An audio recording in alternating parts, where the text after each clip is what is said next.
مکہ کے ایک ایسے گھرانے میں آنکھ کھولنے والا بچہ جو اپنی دولت، سخاوت اور فہم و فراست کے حوالے سے جانا پہچانا جاتا تھا۔ اس بچے کے والد ولید کا شمار مکہ کے ممتاز افراد میں ہوتا تھا۔ وہ مکہ سے طائف تک پھیلے ہوئے بے شمار باغات کے مالک تھے۔ اہل مکہ انہیں العدل اور الوحید کے القابات سے پکارتے تھے۔ وہ عرب کا پہلا شخص تھا جس نے چوری کی سزا میں ہاتھ کاٹنے کی تجویز پیش کی، جو بعد ازاں اسلامی نظام میں بھی شامل ہوئی۔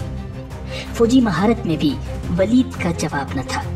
یوں اس بچے کو دولت اور ان تمام خوبیوں کا سرمایہ ورثے میں ملا۔ بچے نے بڑے شاہانہ انداز میں پرورش پائی۔ اس کے باوجود اسے مردانہ کھیلوں اور فنون حرب و ضرب سیکھنے کا جنون تھا۔ اس نے گھڑ سواری، شمشیر زنی اور تیر اندازی بچپن میں ہی سیکھ لی تھی۔ کشتی اور نیزہ بازی میں بھی اس کا کوئی ثانی نہ تھا۔ لوگ اسے میدان کا جادوگر کہتے تھے۔ ان خداداد صلاحیتوں کے مالک کا نام حضرت خالد بن ولید تھا۔ میدان کھیل کا ہو یا جنگ کا، آپ اپنی ذہانت اور مہارت سے پانسا اپنے حق میں پلٹنے کے ماہر تھے۔ قبول اسلام سے پہلے حضرت خالد بن ولید اسلام کے سخت مخالف تھے۔ آپ اسلام اور مسلمانوں کو نقصان پہنچانے کی ہر ممکن کوشش کرتے اور میدان جنگ میں مسلمانوں کے خلاف پیش رہتے تھے۔ جنگ احد میں فتح یاب مسلمانوں کو شدید نقصان پہنچانے والے خالد بن ولید ہی تھے۔ ذہانت، حاضر دماغی، حالات کا تجزیہ کرنے اور جنگی حکمت عملی میں آپ کو کمال حاصل تھا۔ اسی ذہانت، معاملہ فہمی اور جنگی سوجھ بوجھ نے حضرت خالد کو کچھ عرصے سے عجیب ذہنی کشمکش میں مبتلا کر رکھا تھا۔ یہ 628 عیسوی کا موسم بہار تھا۔ پودوں پر کلیاں پھول بن کر کھل رہی تھیں، بازاروں میں رونق بڑھ رہی تھی۔ حج کا زمانہ قریب آ رہا تھا، اسی لیے عارضی دکانوں اور ٹھیلوں نے شہر میں چہل پہل بڑھا دی تھی۔ لیکن عجیب بات تھی کہ اس بار بنی مخزوم کا شہزادہ خالد کچھ اداس اور کھویا تھا۔ وہ شہر میں منعقد ہونے والے جسمانی اور جنگی کھیل تماشوں کے مقابلوں سے بالکل لا تعلق تھا، جن میں وہ ہمیشہ بڑھ چڑھ کر حصہ لیتا تھا۔ اس کی سوچ کا محور اسلام کی ہر روز بڑھتی ہوئی طاقت تھی۔ حضرت خالد بن ولید سوچ رہے تھے کہ اب تک اسلام کے مخالفین نے مسلمانوں کو میدان جنگ میں 28 بار للکارا ہے، لیکن اپنی تمام تر عددی برتری اور بہتر جنگی ساز و سامان کے باوجود ذلت اٹھائی۔ کبھی آپ کے ذہن میں جنگ کے بدر کا نقشہ پھرنے لگتا، جب معمولی ہتھیاروں سے لیس 313 مسلمانوں نے ابو جہل کے 1000 کے لشکر کو شکست فاش سے ہمکنار کیا تھا، اور کبھی جنگ احد میں مسلمانوں کی ثابت قدمی اور جانثاری آپ کی آنکھوں میں پھرنے لگتی۔ آپ کا ذہن اور تجربہ بے سر و سامان مسلمانوں کی ان عظیم فتوحات کو سمجھنے سے قاصر تھا۔ کبھی کبھی آپ سوچتے کہ کیا مسلمانوں کے ساتھ کوئی غیبی طاقت ہے؟ کیا محمد صلی اللہ علیہ وسلم واقعی اللہ کے رسول ہیں؟ اسی کشمکش میں کئی ماہ گزر گئے۔ صلح حدیبیہ کو 1 برس بیت چکا تھا۔ معاہدے کے مطابق رسول اللہ صلی اللہ علیہ وسلم اپنے جانثاروں کے ساتھ عمرہ کے لیے مکہ میں داخل ہوئے۔ حضرت خالد بن ولید الجھے ذہن کے ساتھ مکہ سے نکل گئی تاکہ وہ شہر میں مسلمانوں کے داخلے کا منظر نہ دیکھ سکیں۔ مکہ میں 3 روز قیام کے دوران نبی اکرم صلی اللہ علیہ وسلم نے خالد بن ولید کے بھائی حضرت ولید رضی اللہ تعالی عنہ سے فرمایا، افسوس خالد میرے پاس نہیں آیا، اگر وہ آتا تو ہم اس کا پرتپاک خیر مقدم کرتے۔ خالد جیسے شخص کو اسلام سے دور نہیں رہنا چاہیے۔ ایک دوسری روایت کے مطابق رسول اللہ صلی اللہ علیہ وسلم نے حضرت خالد بن ولید کے قبول اسلام کے لیے دعا فرمائی تھی۔ حضرت ولید رضی اللہ تعالی عنہ نے اپنے بھائی کو بہت ڈھونڈا، لیکن ان کا کچھ پتہ نہ چلا۔ آخر حضرت ولید رضی اللہ تعالی عنہ نے اپنے بھائی کے نام ایک خط لکھ کر ایک شناسہ کے حوالے کیا اور درخواست کی کہ جب خالد آئیں تو یہ خط ان کو پہنچا دیا جائے۔ دوسری طرف حضرت خالد بن ولید کے دل کی کیا حالت تھی اور بھائی کے خط نے کیا کمال دکھایا، اس حوالے سے خود حضرت خالد بن ولید فرماتے ہیں، میں اکثر سوچا کرتا تھا کہ مجھے پیغمبر اسلام صلی اللہ علیہ وسلم کے خلاف ہر جنگ اور ہر محاذ پر ناکامی کیوں ہوتی ہے۔ پھر آہستہ آہستہ میرے دل میں یہ خیال تقویت پکڑتا چلا گیا کہ کوئی غیبی طاقت میرے دل میں محمد صلی اللہ علیہ وسلم کے لیے جگہ بنا رہی ہے۔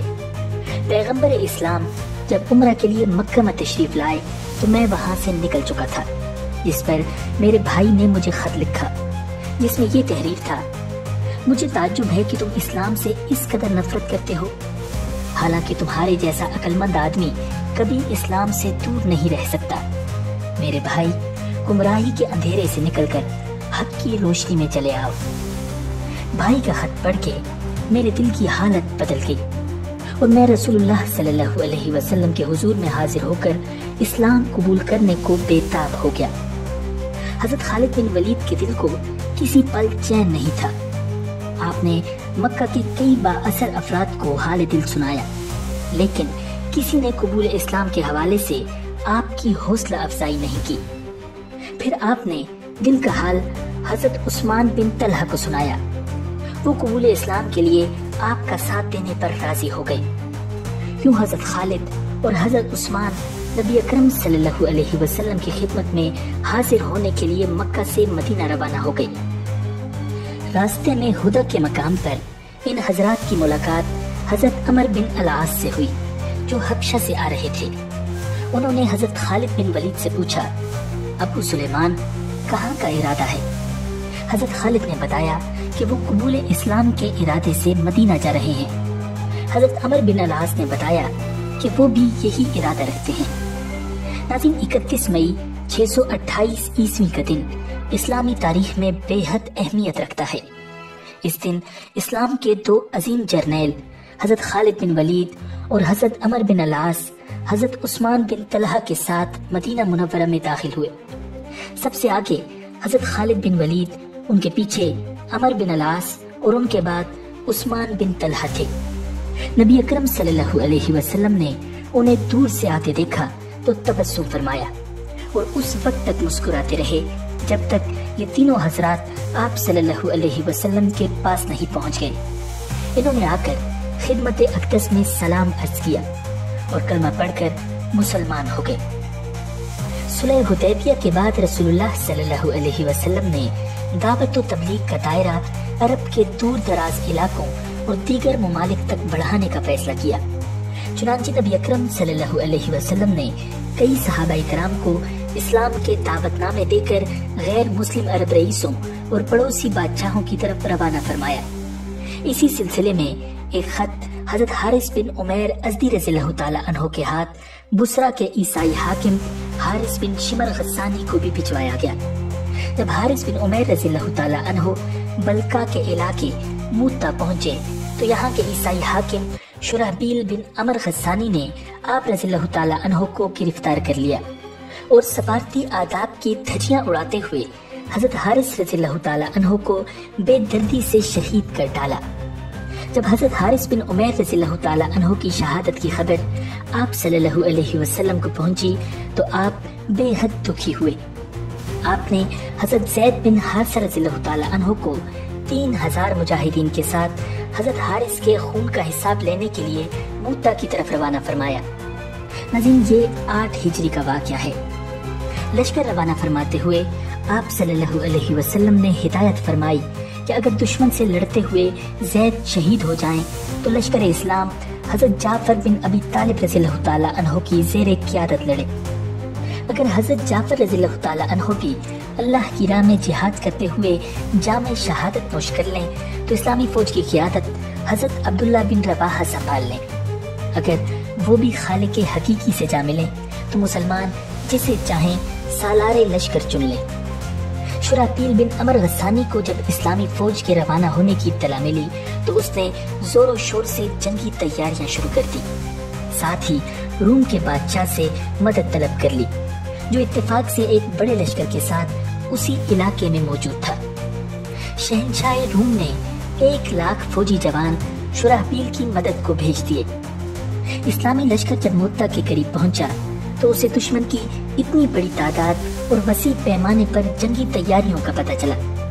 صورتحال کی سنگینی کو دیکھتے ہوئے بعض اصحاب نے مشورہ دیا کہ نبی اکرم صلی اللہ علیہ وسلم کو حالات سے آگاہ کر کے مدینہ سے امداد کی درخواست کی جائے۔ اس موقع پر حضرت عبداللہ بن رواحہ رضی اللہ تعالیٰ عنہ نے مسلمانوں کو مخاطب کر کے کہا، اے لوگو، ہمیں دشمن کی تعداد کی کیا پرواہ، ہماری تو دلی خواہش ہے کہ اللہ کے دین کی خاطر اپنی جانیں قربان کر دیں اور شہادت کا درجہ پائیں۔ ہمارا بھروسہ تو صرف اللہ پر ہے۔ اٹھو، اللہ کا نام لو اور 2 کامیابیوں، فتح یا شہادت میں سے ایک حاصل کر لو۔ حضرت عبداللہ رضی اللہ تعالیٰ عنہ کی تقریر سن کر مجاہدین دشمن پر ٹوٹ پڑے۔ آسمان حیران تھا اور دنیا کی عسکری تاریخ پریشان تھی۔ ایک طرف 3000 مسلمان تھے اور دوسری طرف بہترین جنگی ساز و سامان سے لیس 1.25 لاکھ سے اوپر رومی اور عرب عیسائی فوجیوں کا جمع غفیر تھا۔ مجاہدین کافروں کے لشکر پر اس شدت اور بہادری سے جھپٹے کہ دشمن کی صفیں الٹ کر رکھ دی۔ سالار لشکر حضرت زید بن حارثہ دشمنوں کو ختم کرتے ہوئے ان کی صفوں میں دور تک چلے گئے۔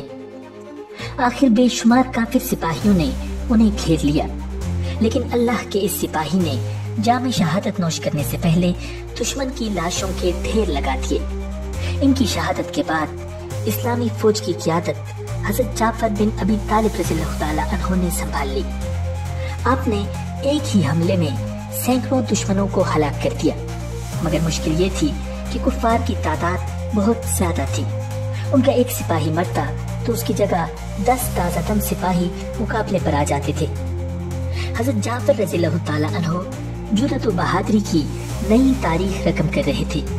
ایک دشمن نے اچانک حملہ کر کے آپ کا دایاں بازو شہید کر دیا۔ آپ نے تلوار بائیں ہاتھ میں سنبھال لی اور اسی جوش و جذبے کے ساتھ لڑتے رہے۔ حضرت جعفر رضی اللہ تعالیٰ عنہ کو ایک بازو سے لڑتے دیکھ کر دشمنوں کی ہمت بڑھی۔ انہوں نے آپ کو گھیرے میں لے کر آپ کا دوسرا بازو بھی شہید کر دیا۔ پھر اس مرد مجاہد پر بیک وقت کئی وار ہوئے اور آپ رضی اللہ تعالیٰ عنہ کی آرزو شہادت بھی پوری ہو گئی۔ حضرت جعفر رضی اللہ تعالیٰ عنہ کی شہادت کے بعد حضرت عبداللہ بن رواحہ رضی اللہ تعالیٰ عنہ نے اسلامی لشکر کی کمان سنبھال لی۔ آپ نے قیادت سنبھالتے ہی دشمن پر ایسے غضبناک وار کیے کہ جو سامنے آیا جان سے ہاتھ دھو بیٹھا۔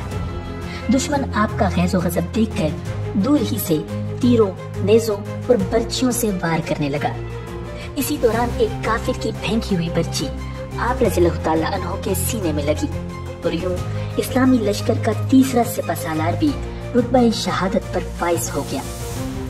اب اللہ کے سپاہیوں نے بنی مخزوم کے نامی گرامی بہادر اور فنون حرب و ضرب کے ماہر حضرت خالد بن ولید رضی اللہ تعالیٰ عنہ کو امیر لشکر چن لیا۔ اپنی آنکھوں کے سامنے رسول اللہ صلی اللہ علیہ وسلم کے منتخب کردہ 3 سپہ سالاروں کی شہادت نے آپ کو اس قدر مشتعل کر دیا تھا کہ آپ دشمن کی تعداد کو خاطر میں نہ لاتے ہوئے ہر قسم کی احتیاط بالائے طاق رکھتے ہوئے دشمن پر ٹوٹ پڑے۔ دشمن جائے پناہ ڈھونڈنے لگا، جو سامنے آیا جان سے گیا۔ آپ کے غیظ و غضب، زور بازو اور حملے کی شدت کا اندازہ اس بات سے لگایا جا سکتا ہے کہ آپ نے اس روز لڑتے لڑتے دشمن پر 9 تلواریں توڑ دی۔ 10ویں تلوار نے اس روز لڑائی کے اختتام تک آپ کا ساتھ نبھایا۔ اگلے روز حضرت خالد بن ولید رضی اللہ تعالیٰ عنہ نے ایک حیرت انگیز جنگی چال چلی۔ ایک روز قبل جو مجاہدین اگلی صفوں میں لڑ رہے تھے انہیں پیچھے لے گئے اور دونوں طرف لڑنے والے سپاہیوں کو بھی آپس میں بدل دیا۔ اس سے ایک فائدہ تو یہ ہوا کہ سامنے کے تازہ دم مجاہدین نے دشمن پر بڑا ہی زوردار حملہ کیا۔ دوسرا، نئے چہرے اور ان کا جوش و ولولہ دیکھ کر دشمن سمجھا کہ مسلمانوں کو تازہ دم فوجی دستوں کی کمک پہنچ رہی ہے۔ حضرت خالد بن ولید رضی اللہ تعالیٰ عنہ نے اس دوران مسلمانوں کی کچھ ٹولیوں کو لشکر سے دور بھیج دیا، جو صبح کے وقت بہت بلند آواز سے تکبیر کے نعرے لگاتی ہوئی لشکر میں شامل ہوئی۔ اس سے رومیوں کو یہ محسوس ہوا کہ مسلمانوں کو کمک مل رہی ہے، جس سے ان کا رہا سہا حوصلہ بھی جاتا رہا اور وہ گھبرا کر